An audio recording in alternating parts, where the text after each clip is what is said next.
Bismillahirrahmanirrahim. Assalamualaikum warahmatullahi wabarakatuh. Kami dari kelompok SI penjualan produk jasa ingin mempresentasikan hasil kelompok kami yaitu berupa SKPL maupun UI dari sistem informasi kami. Yang pertama menjelaskan mengenai SKPL kami atau spesifikasi kebutuhan perangkat lunak dengan judul Sistem Informasi Administrasi Rumah Sakit atau yang disingkat dengan SIARIS.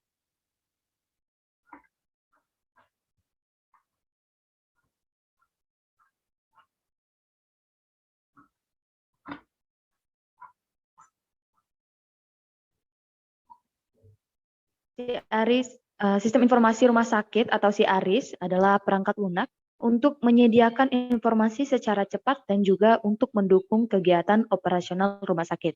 Perancangan sistem informasi rumah sakit ini dibangun dengan tujuan agar dapat dikembangkan untuk menunjang proses bisnis dalam rumah sakit. Rancangan diharapkan dapat menggantikan seluruh kegiatan yang masih dilakukan secara manual di rumah sakit. Adapun beberapa fungsi dari perangkat lunak yang kami bawa antara lain adalah yang pertama, fungsi mengisi registrasi pasien, kedua fungsi mengisi transaksi, kedua input data rekam medis, keempat update data rekam medis, lihat data rekam medis pasien, ambil data rekam medis, lalu ambil data pasien, ambil data dokter buat laporan dan juga melihat laporan.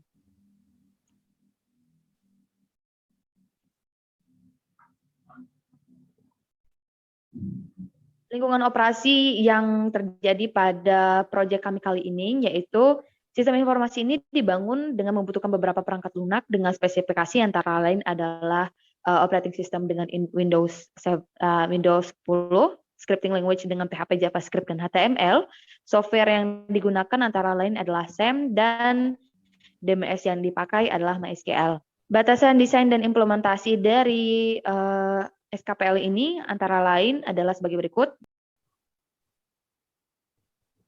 Nah, pertama kami akan menjelaskan mengenai future system yang kami gunakan. Antara lain yang pertama adalah use case diagram yang kami gunakan. Use case sistem informasi administrasi rumah sakit atau SIARIS memiliki beberapa aktor, yaitu dokter, administrator, admin, dan juga pimpinan. Untuk dokter memiliki use case atau dapat melakukan yang pertama, mengelola rekam medis yang bergeneralisasi dengan mengisi rekam medis, melihat rekam medis, dan mengupdate rekam medis. Lalu selanjutnya ada administrator yang dapat atau melakukan mengisi registrasi pasien dan juga mengisi transaksi. Untuk admin dapat mengambil data pasien, mengambil data rekam medis, mengelola data dokter, dan juga membuat laporan untuk ditunjukkan ke pimpinan. Lalu selanjutnya, pimpinan memiliki use case atau dapat melakukan sebuah aktivitas yaitu berupa melihat laporan.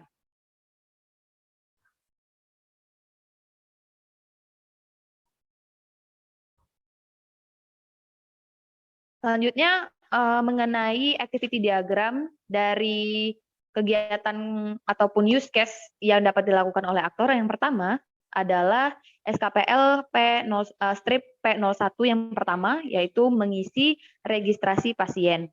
Di mana di sini kita dapat bisa dilihat di sini dan juga dapat dibaca beserta dengan juga SKPL untuk UI pada bagian 1 yaitu mengenai mengisi registrasi pasiennya.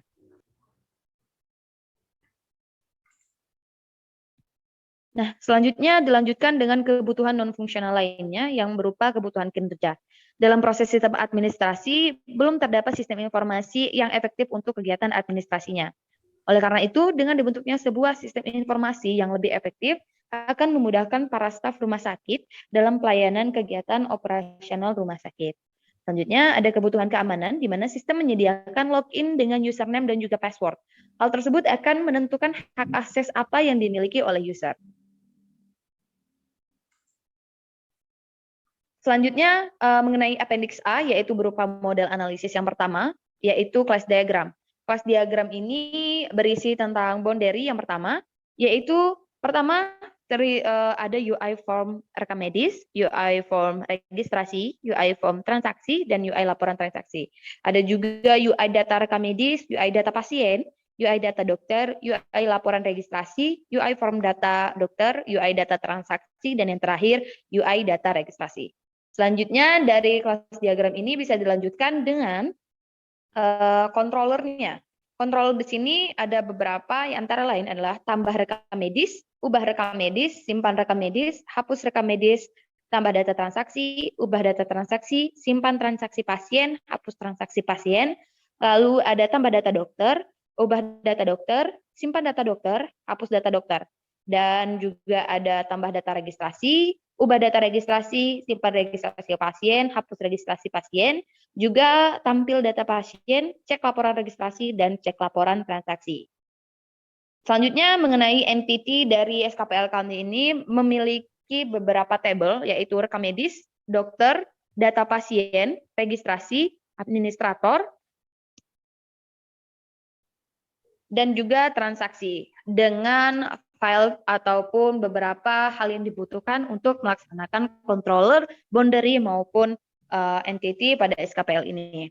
Mungkin untuk lebih lanjutnya mengenai penggambaran dari sistem informasi administrasi rumah sakit atau SIARIS akan ditampilkan dan dijelaskan oleh teman saya, Yulia Dwi Putri. Kepadanya saya persilahkan.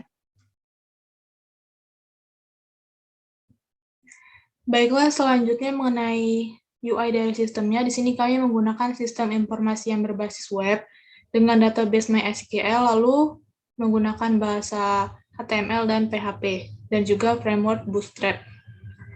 Ini merupakan data-data tabel yang akan digunakan dalam sistem kami. Untuk mengakses sistem, user perlu untuk melakukan login. Di sini ada 4 aktor. Yang pertama ada admin. Kita masukkan username dan passwordnya, lalu login. Untuk admin, ini adalah menu home, lalu admin dapat mengakses data sebagai berikut. Perbedaannya di data dokter, admin dapat melakukan kelola data dokter yang meliputi tambah data, edit data, dan hapus data. Ini merupakan data dokter yang sudah diinputkan. Misalnya di sini kita akan menambahkan satu data.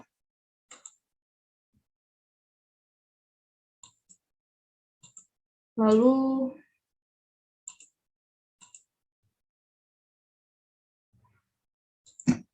kita simpan.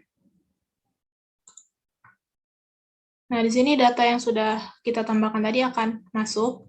Lalu kita cek di database, di TB dokter. Datanya juga sudah masuk. Selanjutnya, kita juga bisa melakukan edit data.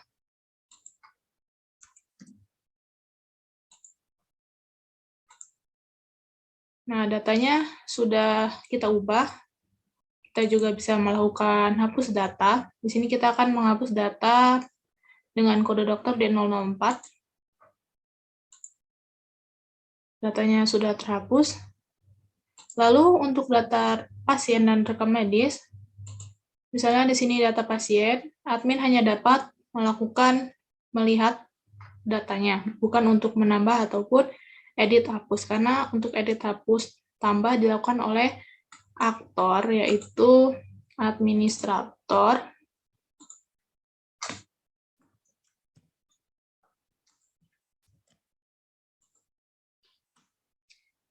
Sesuai dengan use case, administrator dapat melakukan pengisian data registrasi dan data transaksi. Untuk data registrasi, berikut merupakan datanya. Misalkan di sini kita akan tambah dulu. Nama pasiennya misalnya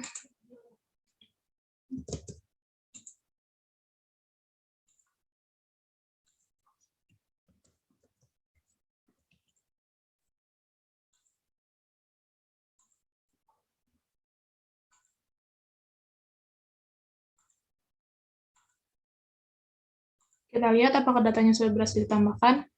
Di sini datanya sudah ada, dan di database yaitu tabel pasien,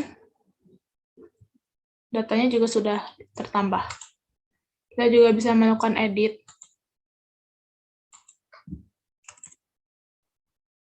pada data pasiennya, lalu bisa juga hapus data pasien.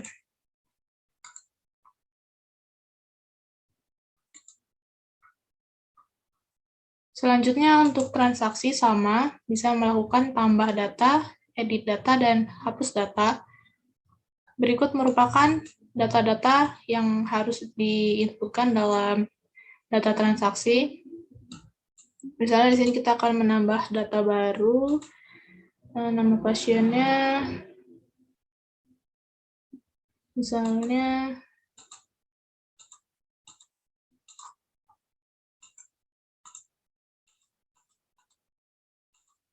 kita lengkapi data-data yang diperlukan. Kita isi semua data. Nah, di sini datanya sudah tertambah. Kita cek juga di sini di data transaksi. Nah, ini data yang kita inputkan tadi. Untuk edit juga sama. Kita bisa memilih data mana yang akan kita edit. Misalnya data yang tadi. Misalnya ini berubah jadi rawat inap.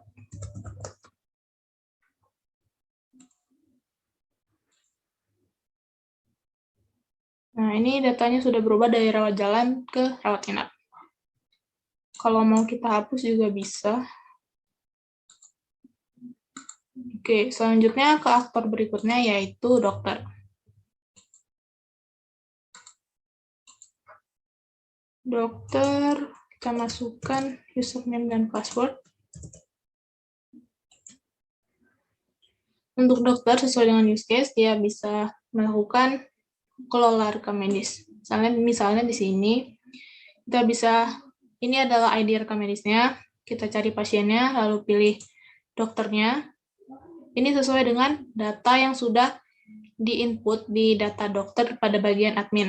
Lalu kita lengkapi semua data-data yang diperlukan, lalu bisa nanti kita klik simpan. Ada juga aktor yang keempat, yaitu pimpinan.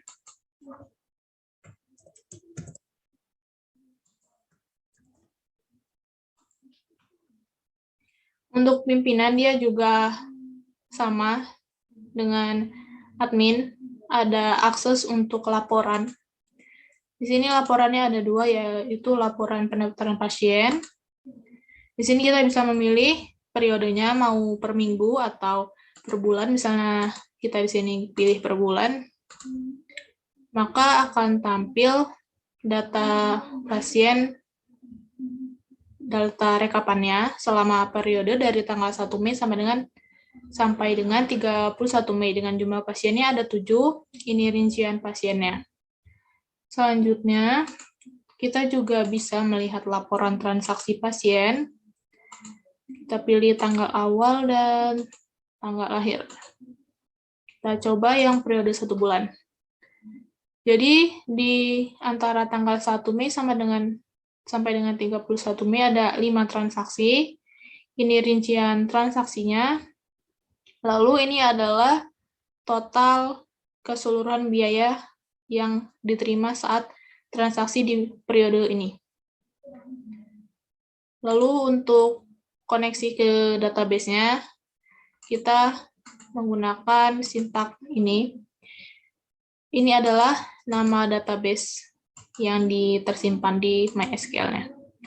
Baiklah, sekian, terima kasih. Sekian penjelasan dari kami. Mohon maaf bila ada salah kata. Wassalamualaikum warahmatullahi wabarakatuh.